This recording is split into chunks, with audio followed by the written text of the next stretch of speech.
If it comes to it, we will be tough, we will be hard.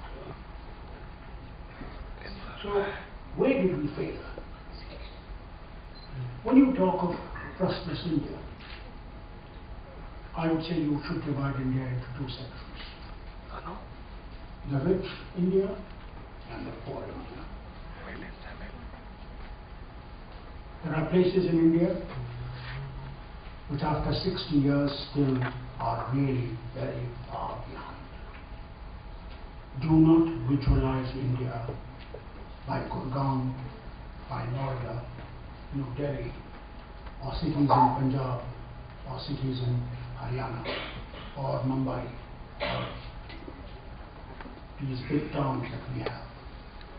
Visualize India that lives actually in the village.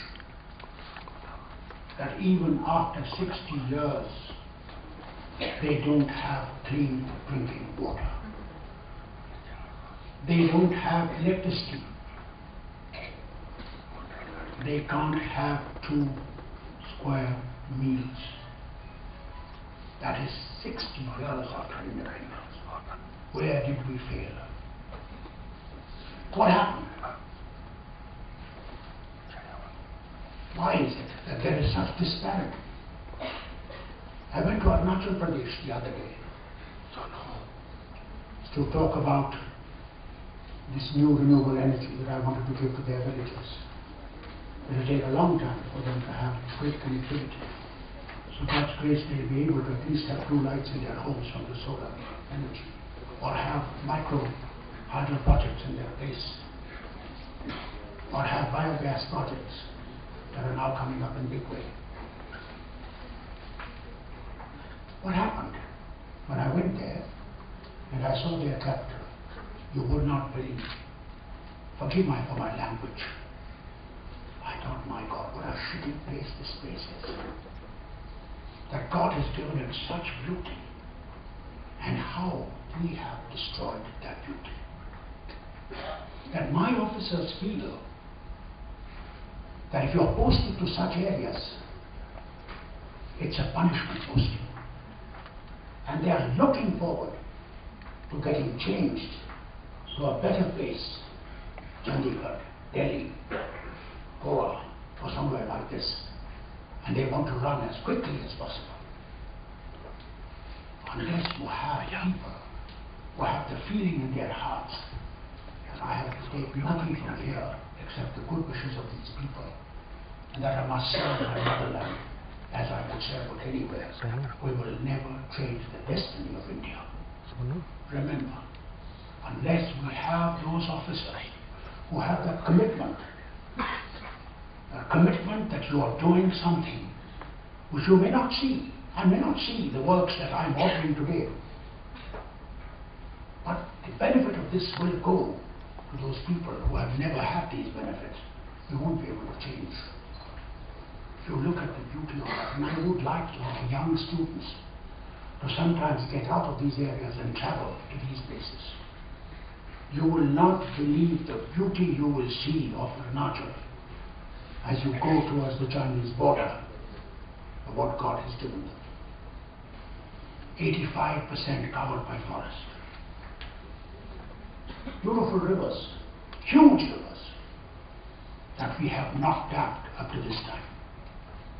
That today we are thinking of making the roads there because the Chinese are on our border. Sometimes I say, thank God, Pakistan was on our border, that we got roads in Kashmir which we would have never made. Never. Today, you have a road to every mountain height that you can think of, which no state government could make otherwise. Therefore, tragedy lies within us, that if you want prosperity, you have to carry this prosperous India, not only from these big cities, you have to carry it to the villages, to the people who have been deprived. Why have they been deprived? They have politicians, they have budget. What happens to that budget? Where does it go? Is there nobody accountable?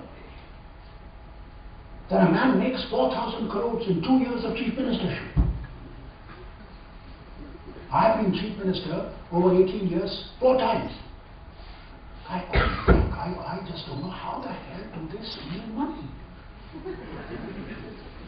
Unless they have a factory at home, I should point it out to him and say, where is the factory so that I can have it now as a minister in the renewable energy? I'll also start printing machines. Because I can't understand, where will you get this money? Do we ever realize that we all have to one day go? It will all remain here. You will take nothing with you. Yet a human being craves for more, more and more. He has 1 crore, he wants to make 2 crores. He's not sure that 1 crore will be enough.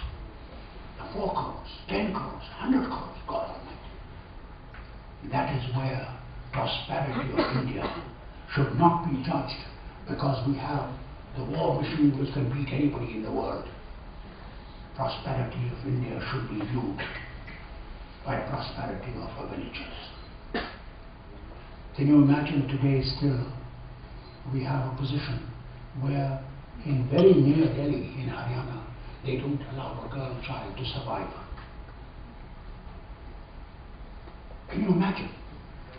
60 years of independence. Why?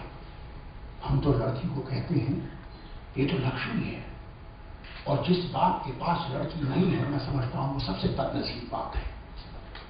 I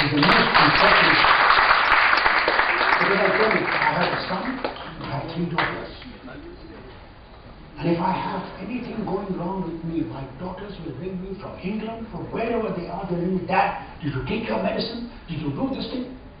My son couldn't care less whether I'm alive or I'm gone.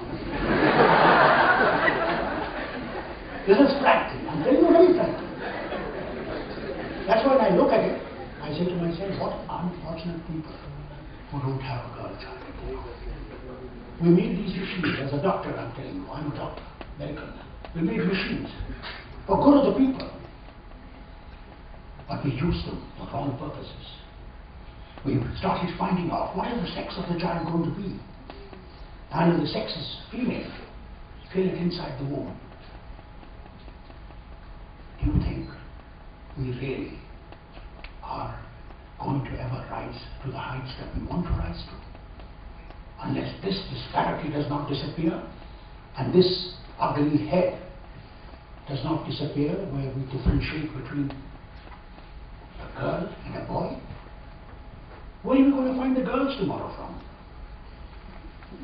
Are we going to China and start getting girls from there to marry our boys? Where shall we go?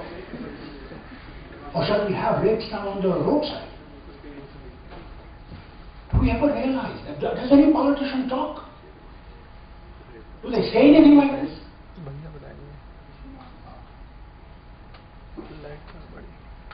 It hurts me. When a small petrol price rises, we all get out. Down with the government. Do they ever rise up and say, we all should unitedly fight these people who are doing these crimes? No. That is where we feel frustrated. That's why the frustration increases in those people who want honestly to go forward.